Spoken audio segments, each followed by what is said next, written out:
Hello and a very warm welcome to this web programme. My name is David Roth from WPP and this is all about the BrandZ Top 50 Most Valuable Latin American Brands for 2014.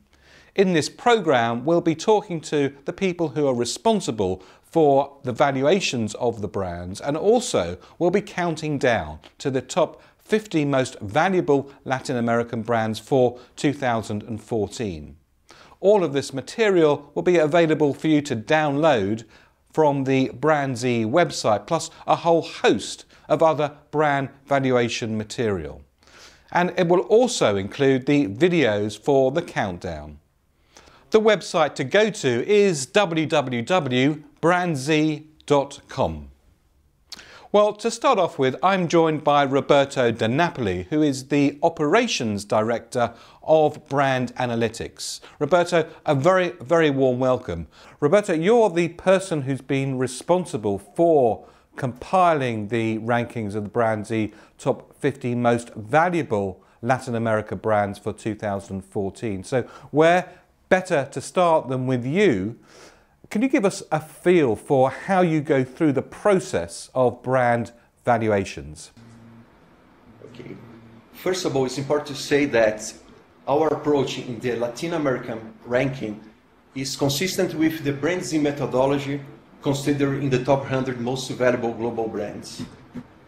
We calculate brand value in two main dimensions: the financial value created by a corporation and the whole of the brand in creates that value, called the brand contribution. We start the first dimension calculating the company's market value, considering only publicly traded companies due to the availability of information to do the ranking. The source of this information is Bloomberg. From this company's market value, we subtract the tangible assets to calculate the intangibles, which is represented by brands, human capital, technology, among others. After that, we segregate the portion of the corporate earnings which is given by the brand using what we call attribution rate. For calculating the attribution rate, we consider information from annual reports and other sources such as Euromonitor and Kantar World Panel. In some cases, the brand and the corporation are the same. For example, Bradesco, the Brazilian banking. But in others, the company has a portfolio of brands. So Roberto, what you're clearly trying to do is to make sure that the valuations that you make are just those related brands as opposed to the value of the total corporation, which might well be a house of brands. Yes, it's true. We consider this attribution rate to segregate the parts of the brand that given results to the company. BrandZ research carried out over 30 countries all over the world, covering 50,000 brands in 2 million interviews. Finally, to assess the brand value, we multiply the brand intangibles by the brand contribution. In 2013, the BrandZ research covered almost 1,000 brands in 54,000 interviews. From these brands, we evaluated 580 brands to get to the top 50 most valuable Latin American brands. Finally, to assess the brand value, we multiply the brand intangibles by the brand contribution. So Roberto, for this year, for 2014, which markets were covered by the brand valuations across Latin America? Okay, we evaluate brands in Brazil, Mexico, Argentina, Chile, Colombia, and Peru. So Peru is now the second time that we've looked at Peruvian brands in the BrandZ Latin America data. So for 2014, we now have year-on-year comparisons with all of the countries across Latin America. Yes. So Roberto, in 2006, we saw the very first rankings for Brazil. We've come a long way since then. Tell us a little bit about the journey from 2006 to 2014. Yes, David, we started in 2006 evaluating only the Brazilian ranking. At that time, we evaluated only 60 brands. In 2014, we evaluated 6 countries, and Argentina, Brazil, Mexico, Chile, Colombia, and Peru. And we evaluated 580 brands. So from 60 to 580, that's quite a journey in those few years. Roberto De Napoli, the Operations Director of Brand Analytics, thank you very much indeed for joining us. Thank you, Dave. Well, we've spoken about the methodology. The next place to go, of course, is the countdown. Let's take a look at the BrandZ Top 50 Most Valuable Latin American Brands for 2014.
Well, a massive congratulations to every single one of the 50 brands that made it into the BrandZ Top 50 Most Valuable Latin American Brands for 2014. And of course, a very special congratulations to the #1 brand across Latin America, Corona. Well, I'm delighted that the Managing Director of Brand Analytics, Eduardo Tomea, is here now with us. Eduardo, let's first of all take a look at some of the data that's coming out of the BrandZ Top 50 Most Valuable Latin American Brands for 2014. What are the key highlights of this year's data analysis? Okay, thank you very much, David. I think the first thing is that the total top 50 most valuable brand dropped 5%. Okay, and so it was a not very good year for Latin America as a whole. Okay, great part of this is that probably the economy didn't deliver what they expect, the market expect, and the brands suffer a little bit about this. And that really is very different to the brand valuation rankings that we see from other countries in the BrandZ brand valuation analysis, the global top 100, the China top 100 and the new Indian top 50, where we see an increase in brand value. I think that for some consolidated segments, such as consumer goods and retail, okay, we have similar growth as the Indian, as China, as global, okay, because this industry, these categories in Latin America have some growth. For example, if you look at the consumer goods, in general, they grow 9% in brand value. If you look at the retail industry in Brazil, the retail brands that belong to top 50 grow 14%. For Latin America, some B2B brands and some financial institutions brands play a very important role. In some categories, you can see that we have good growth. And so the news for Latin America is not that bad. It's bad for some industry, for financial institutions, for B2B, for telecom, okay? So which categories are showing the greatest growth then? What's a good category to be in for 2014? What we could see in consumer goods, for example, we could see very good growth in beer. Okay, we could see a very, very interesting growth also in food industry. Okay, and if you look at the food industry, we have a lot of consolidations. You could see a lot of very good figures on this. For the retail brands, okay, we can see all the Chilean brands and also some Mexican brands that are doing a very, very interesting job, a very, very interesting results, and they improve their brand equity, they improve the relationship with the customers, and also they are expanding geographically. For example, Falabella is almost in all over Latin America. So clearly brand value growth it's not just a factor of financial performance, it's clearly a factor of the relationship that the brand has with the consumers and the way in which that brand is growing its footprint, not just in its home market, but in other markets across Latin America. Absolutely. And something very important to say, Dave, is that Latin America is a very pulverized country.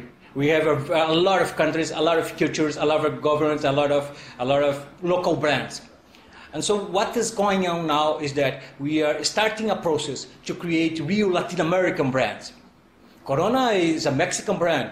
They use the attribute of Mexican brand. They never deny the Mexican brand identity. But they are in United States, they are in Europe, they are in Brazil, and so they are having this consolidation. And the good news about this ranking is that all these new brands, these new international brands, are becoming more relevant. So we congratulate the #1 brand, Corona, for its achievement. What other key insights can we derive from the 2014 ranking? I think it's a consolidation of what we call the middle class assessment. And so what happened is that all these brands are addressing some value proposition for middle class. I can give you an example. Brahma.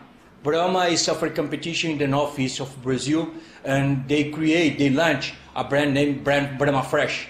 Okay, with this strategy, David, they gain substantial market share, but more than this, they become very relevant for a public that the middle class public, the low income class, and they are very successful in that piece. And so what we could see in this ranking is that a lot of brands are using strategies to access middle class. Skol also is doing the same. Telcel also is doing the same. Telcel, the Mexican brand, a very traditional Mexican brand.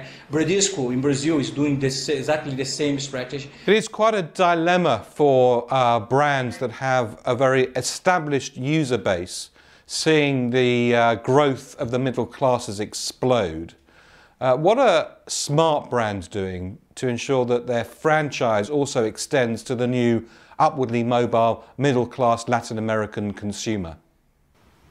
Very interesting question. I think that what the key strategy is to keep the uniqueness, to keep the exclusivity, because even the middle class, they enjoy, they appreciate the uniqueness, they appreciate good things, they are good brands, but at the same time, they need to be very careful because they cannot destroy the uniqueness.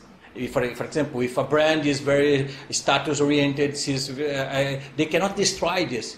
And at the same time, they need to use this as the key strength for their new value proposition. One of the factors of a growing middle class is a lot of companies, both inside Latin America and outside Latin America, are viewing it as good opportunities for mergers and acquisitions. We've seen quite a lot of M&A activity over the course of the last 12 months. What impact has that had on this year's rankings? It's a huge impact because a lot of mergers and acquisitions, we could see a lot of, I can list a lot of mergers and acquisitions that happen, and they are now in a process of the post-merger, right? Which is a very complex process, a process which you have a local brand, a local culture that need to adapt it to a multinational, a global company. Okay, they need to mix culture. For example, Águila in Colombia. Águila and Poker in Colombia, they belong to Sab Miller, okay? And what happens is that they are addressing very local to the market, but at the same time, they have the advantage to be a global company they have. And so these kind of things are really happening. Also for banks, for example, Itaú and Unibanco has recently merged, and it's something that is very difficult to manage. But they are creating very consolidated brands, very consolidated companies. Eduardo, we see very few big global, international, Latin American brands. Are we getting closer to that point, or are we still very far away from it?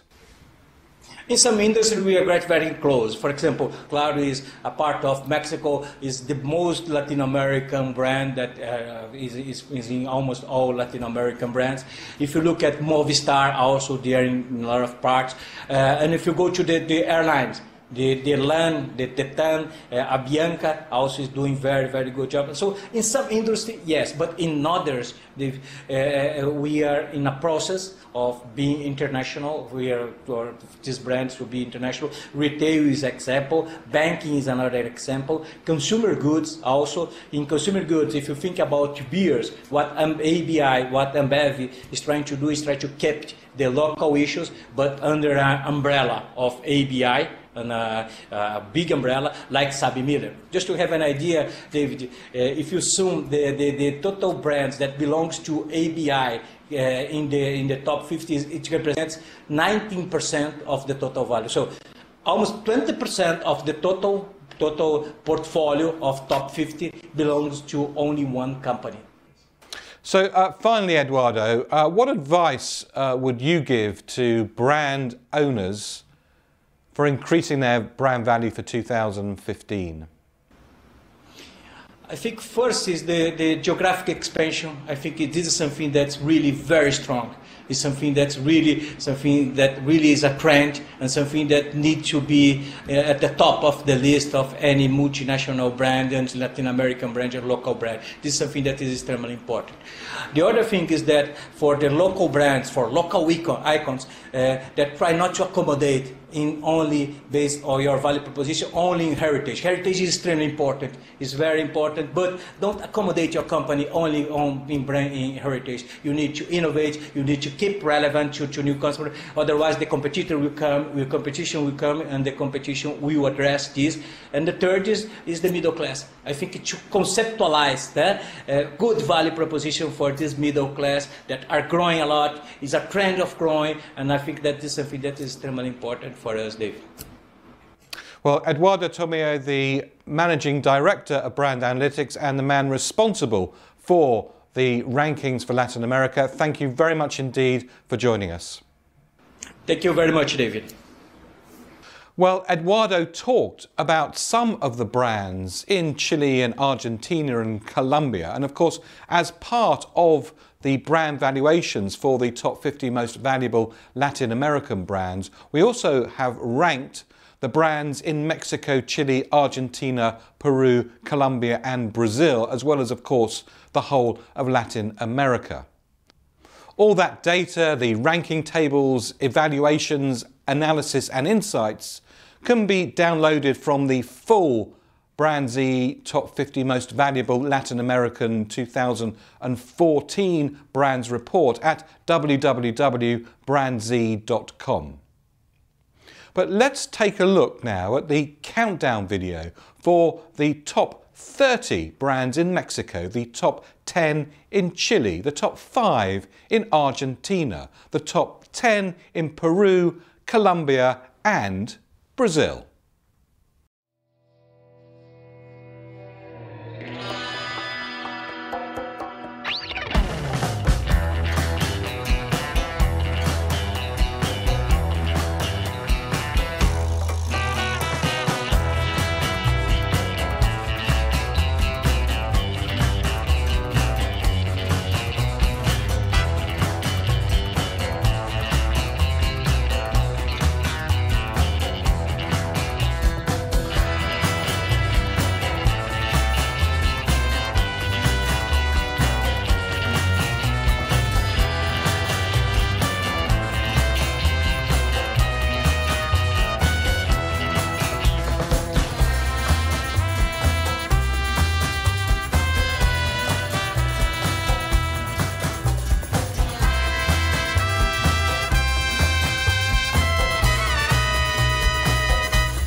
Well, I'm now joined by Fabio Baraccio, who is the Director of Marketing for Skol.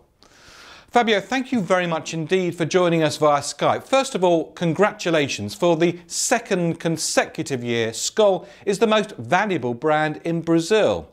I'd like to start by asking you, why do you think that Skol has got such a great, both functional, emotional and rational bond with its consumers right across Brazil?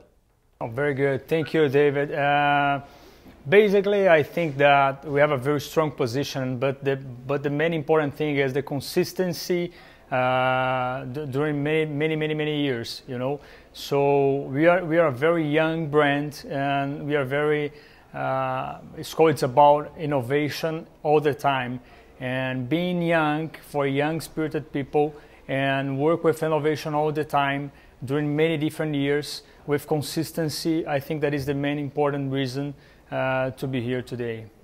Well, as the Director of Marketing, Fabio, how difficult is it to convince the inside of the organisation that consistency is important, given that it seems that everybody wants to have new things the whole time?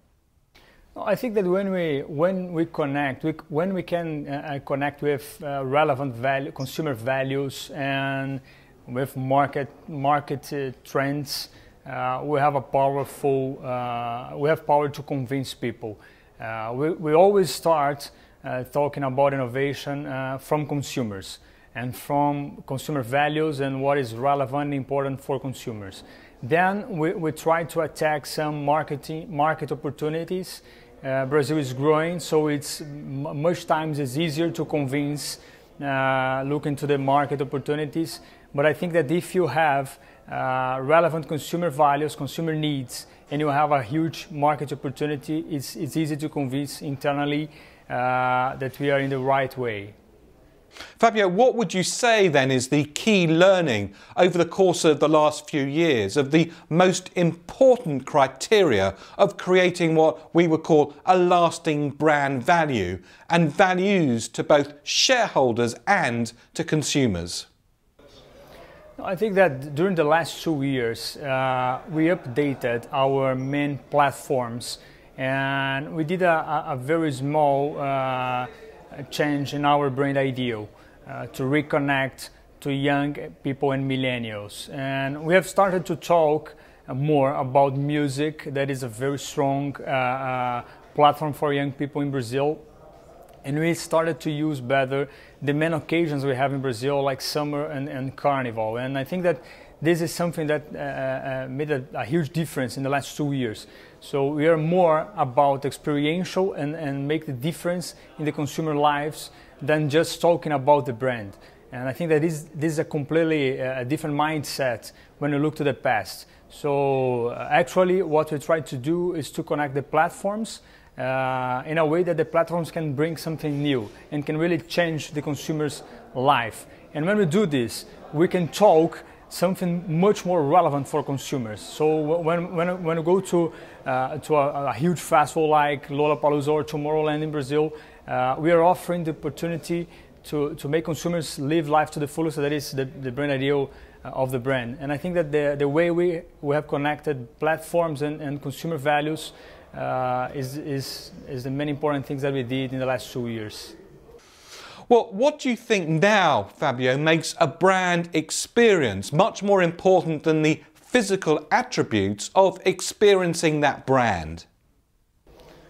I think that brand experience, especially when we talk about millennials, brand experience is what makes the brand proposition real. It's what brings the brand ideal to the reality, and they want to connect with brands that are really doing something different, that are doing something real. So we are changing our mindset to plug all the experiential we have with the brand in Brazil, with the communication, with the trade, and with the packaging. And we have a very good example that we did this year in Brazil, that is the World Cup. where we could connect all the experience with the communication and doing something really true and real for consumers. So I think that brand experience, it's about trying to bring the brand ideal and the communication for the real life. And when consumers understand that we are doing that, it's much more powerful. We're seeing the growth of the middle classes clearly right across Brazil and in a lot of fast-growing markets as well, Fabio. What specific challenges do you see from a Skol perspective that the growing middle classes presents for you? Both the opportunities, of course, but also, importantly, the threats.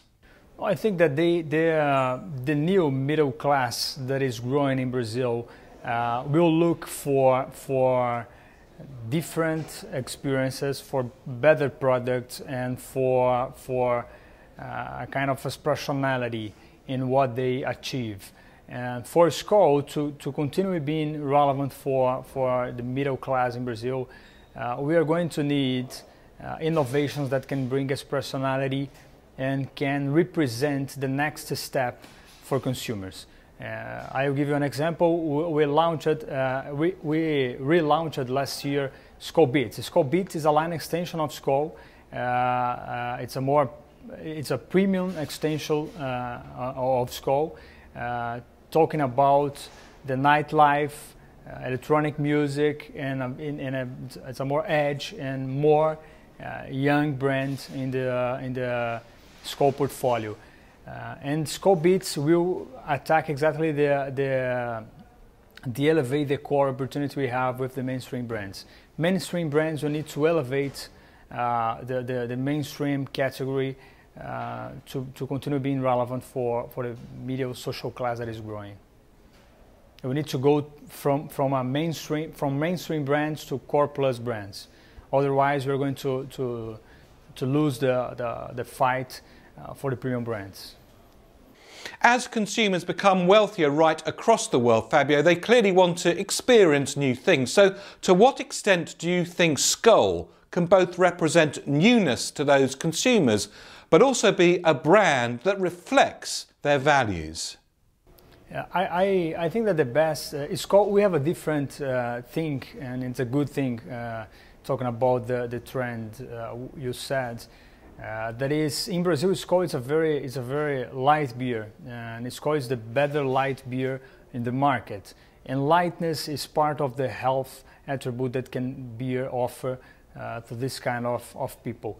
And we have some innovations to evolve in terms of lightness and healthy for the future, especially with the Olympic Games. So we are going to be one of the sponsors of the Olympic Games in 2016. It's completely new for beer. It's completely new for Skol. And what we intend to do is to work with different innovations in our portfolio to be ready to talk in Olympics, closer to the trend of being healthier and being better light as we are. Digital is having an impact right across the world, and no more so than in fast-growing markets, especially with the new growth of low-cost and affordable smartphones. So how are you using digital to help power the Skol brand? We're in Brazil, digital has 50% of penetration and has a better penetration, a bigger penetration among young targets. So what we're trying to do is to use digital to create relevance and be completely connected with the millennials and the young people. And we believe that if we are connected with the young people in Brazil, we are going to be stronger in the future. So basically, digital is the tool we have today to guarantee that we are connecting with millennials in the right way. And we can build a kind of loyalty in our main important target for the future. So finally, what advice would you give to brands that see you there at the top of the pile, the #1 most valuable Brazilian brands in our BrandZ analysis? What would you say to them in terms of how they should grow not only their brand value, but also their bond with their consumers? Okay, I go back to the first point of our conversation. That is, you need to if you have a very relevant and powerful brand positioning, we need to be consistent all over the years. And I think that consistency and innovation is the best advice I can say. You know, so if you have a strong position, be consistent and innovate all the time. If consumers can understand that you are innovating, you are keeping your brand updated, and you are talking about your position all the time, probably you're going to be a successful brand. I see all the other successful brands in the world doing that, and I think that is the key for the success in the future. Well, Fabio, thank you very much indeed for joining us, and many congratulations once again. We certainly look forward to the forthcoming Olympic Games in Brazil with great intrigue to see what you and Skol will be doing to maximise that tremendous opportunity. Fabio Baraccio, Marketing Director of Skol, thank you very much indeed. Thank you very much. Well, I'm now joined by Marcello Tucci, who is the Director of Marketing for Brahma. Well, Marcello, first of all, thank you very much indeed for joining us via Skype. And of course, congratulations. Brahma is the 3rd most valuable brand in Brazil and the 8th most valuable right across Latin America. So let's start, Marcello, with your perspective on what you think it is about Brahma that is the key factors of its success. Well, basically, Brahma is a brand that has a great history here in Brazil. So it has a lot of heritage, a lot of quality involved, and directly to the brand itself. And it's Brazilian. It's a Brazilian brand and very recognized this by the population. And with that in mind, we have a very strong hold with our platforms activations. So Brahma is one of the main subjects is about football. Or you're English, so no soccer at all. So football is the main platform, and also country, all this rodeo and so on. That is very important for the country part of Brazil, and also the carnival. So basically, football, carnival, and rodeo. It's very all important. And again, it's a brand that is all over the country, has a lot of history, and right now, and keep launching also some important things. So, well, how do you keep the brand relevant to a country that's growing and changing fast, and that to consumers that's also now experiencing new and different brands, not just from Brazil, but from right across the world? Well, I think basically we gotta be very close, very engaged with our consumers and also our clients. Regarding the consumer directly, we gotta take all these platforms and also packaging and distribution and always renewing and launching new things to get a better engagement with them. Well, it will probably seem to those watching this web program, Marcello, rather counterintuitive that an alcohol brand would develop in its product portfolio a product that contains no alcohol in it at all when the brand itself stands for alcohol. Can you tell us a little bit about your thinking on how you conceived the product with no alcohol, especially as I know that in this sector many brands have tried this and failed. So why has it been that this product has been so well received by your consumers?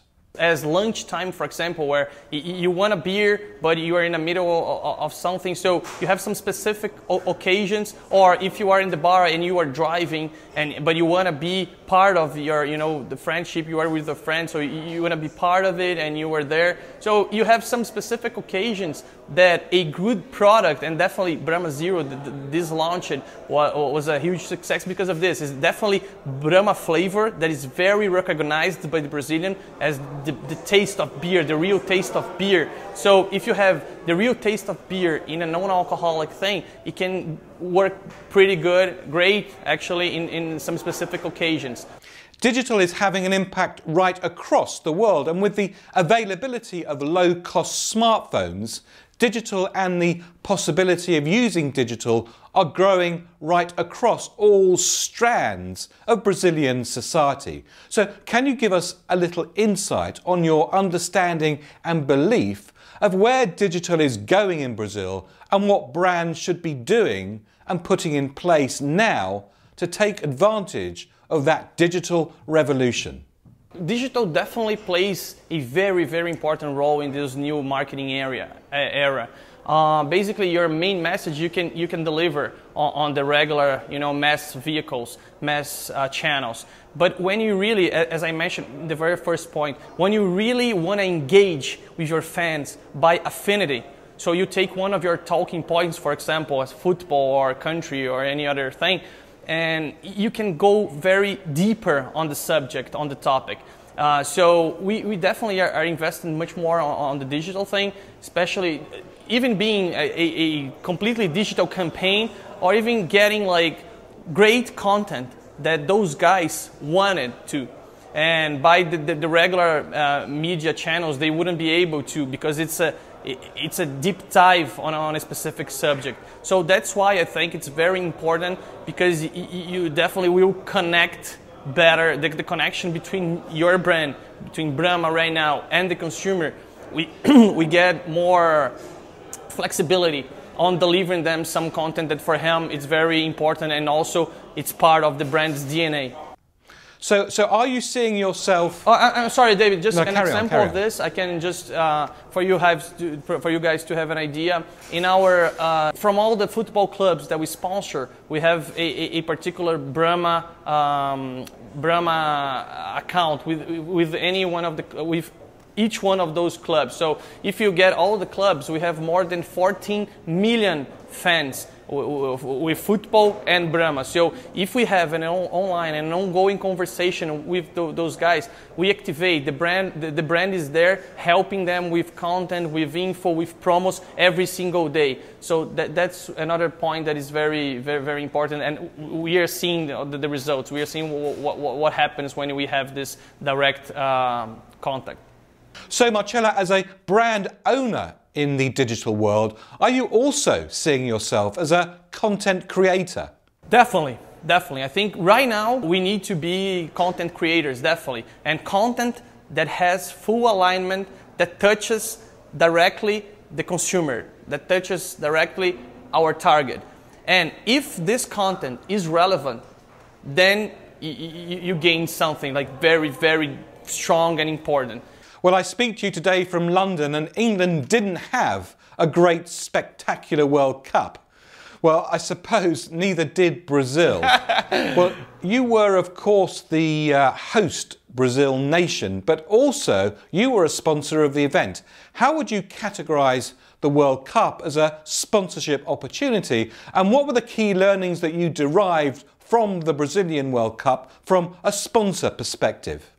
Really believe in your strategy. In our case, our strategy was based on this insight that in Brazil, less than 20% of the population definitely was living in those 12 cities. So you have a huge country, 80% of the Brazilians wouldn't live that atmosphere of the World Cup. So our strategy was focusing on, let's try to give, or try to let the World Cup atmosphere for everyone. We use our distribution power to do promos, to activate the on-trade channel, the off-trade channel, to sponsor events all over the country. So Brahma was the only brand or the most successful brand to achieve this, to actually say the World Cup will be for all the Brazilians. We went from south to north. We have more than 1,500 events in more than 700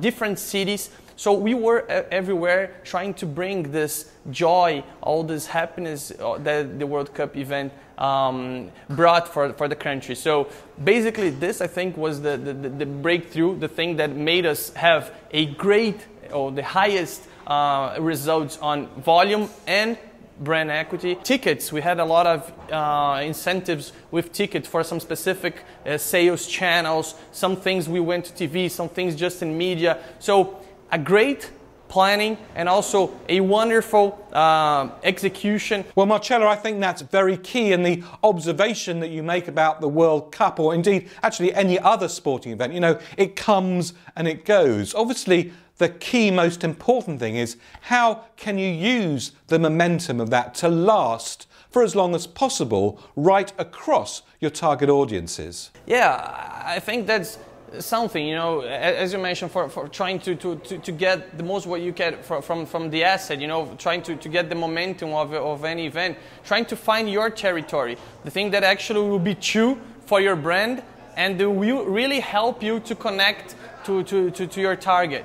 So if, for example, we have an example inside the house here. We activated with Brahma and also with Budweiser. But again, we made it very clear, the path for Brahma is one, and for Budweiser, the strategy was completely different. They were complementary because, again, Budweiser played a different role for us. It was also a FIFA, you know, FIFA World Cup sponsor, but it played a different role with premium events, activating the airports, activating some special occasions, a man of the match asset that we have straight with FIFA to build premiumness that what the brand needs in Brazil. So again, what's the brand objective and how this asset, how this sports sponsorship can help you to deliver that.